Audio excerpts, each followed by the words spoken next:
Hello student, আমি Tapas sir.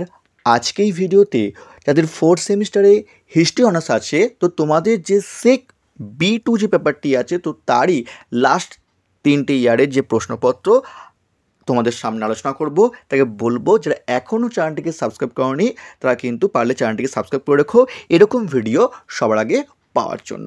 আর যদি মনে হয় ভিডিওটি ভালো লাগে একটু অবশ্যই তোমার চ্যানেলটি অবশ্যই তোমরা একটি সাবস্ক্রাইব করে দিও, ও পারলে তোমাকে লাইক করে দিও পারলে। তো দেখো, তোমাদের প্রথমে আমি 2021 সালের যে প্রশ্নপত্রটি আসে সেক B2 পেপারের, তো সেটা আলোচনা করছি।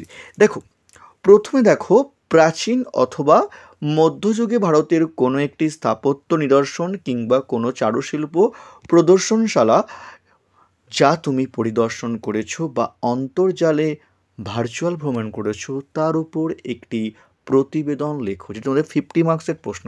আর ভালো কথা, তোমাদের কিন্তু সেক B2 পেপারের আমি তোমাদের কিন্তু সাজেশান দিয়ে দিচ্ছি, তার লিঙ্ক এই ভিডিওর ডেসক্রিপশন বক্সে আমি তোমাদের দিয়ে দেবো, তোমরা পারলে কিন্তু দেখে নিও। এবার দেখো, তোমাদের এই 15 মার্কসের প্রশ্ন 2021 সালে তোমাদের দেখো, প্রথম প্রশ্ন, আদি মধ্যযুগে ভারতে মন্দির স্থাপত্যের প্রধান বৈশিষ্ট্যগুলি আলোচনা করো। নেক্সট, সুলতানি আমলে ইন্দো ইসলামিক স্থাপত্য রীতির বিকাশ আলোচনা করো। তারপর মুঘল চিত্রশৈলীর উপর একটি প্রবন্ধ লেখো। বিংশ শতকের সূচনায় নব্য ভারতীয় চিত্রকলা রীতির আবির্ভাবে অবনীন্দ্রনাথ ঠাকুর এবং নন্দলাল বসুর অবদান বিবৃত করো। তো এই ছিল তোমাদের 2021 সালের প্রশ্নপত্র। যারা ইংলিশ ভার্সন আছো তাদের জাস্ট আমি তোমাদের দিয়ে দিচ্ছি, তোমরা পারলে লিখে নিতেও পারো, তোমরা কিন্তু স্ক্রিনশটও তোমরা কিন্তু তুলে নিতে পারো।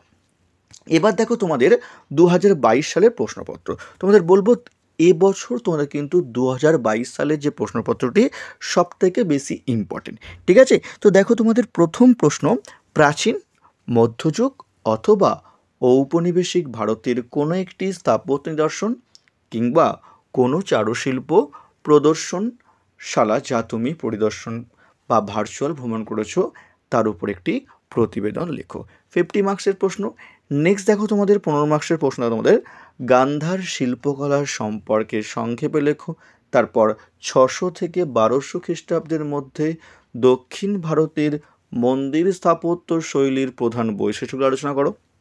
নেক্সট, দিল্লির সুলতানি শাসন প্রতিষ্ঠার ফলে উত্তর ভারতে যে নতুন স্থাপত্য রীতির সূচনা হয়েছিল তা বিবৃত করো। অথবা প্রশ্ন, মুঘল যুগে রাজস্থানী ও পাহাড়ি চিত্রকলার বৈশিষ্ট্য আলোচনা করো। লাস্ট প্রশ্ন, বিংশ শতকের সূচনায় ভারতের প্রথম চিত্রকলা আন্দোলন রূপে বেঙ্গল স্কুলের অবদান আলোচনা করো। যারা ইংলিশ ভার্সনে আছো তাদের জাস্ট তোমাদের কিন্তু প্রথমে 50 মার্কস তোমরা দিয়ে দিচ্ছি তোমাদের পারলে, আর তারপর তোমরা কিন্তু 15 মার্কস তোমরা দিয়ে দিচ্ছি, তোমরা পারলে কিন্তু স্ক্রিনশট তোমরা কিন্তু তুলে নিতে পারো। এবার দেখো, লাস্ট তোমাদের 2023 সালের প্রশ্নপত্র।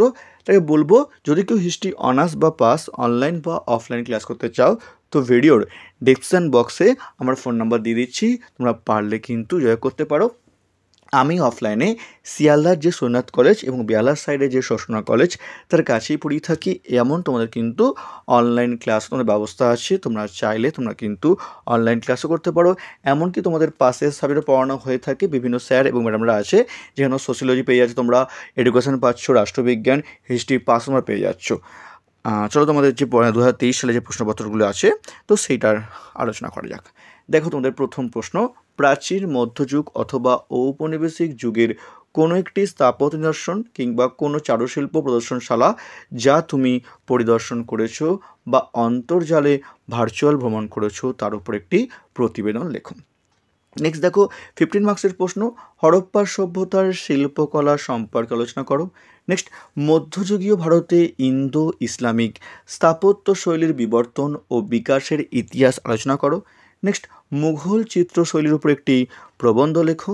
লাস্ট প্রশ্ন, আধুনিক ভারতীয় চিত্রশিল্পী অবনীন্দ্রনাথ ঠাকুর, নন্দলাল বসু, যামিনী রায় এবং MF হোসেনের মধ্যে যে কোনো দুজন শিল্পীর চিত্রশৈলী বিবরণ দাও। যারা ইংলিশ ভার্সন আছো তোমাদের জাস্ট আমি দিয়ে দিচ্ছি, তোমরা পারলে দেখে নিও। তো এই ছিল তোমাদের বিগত 3 বছরের যে প্রশ্নপত্র আলোচনা করলাম।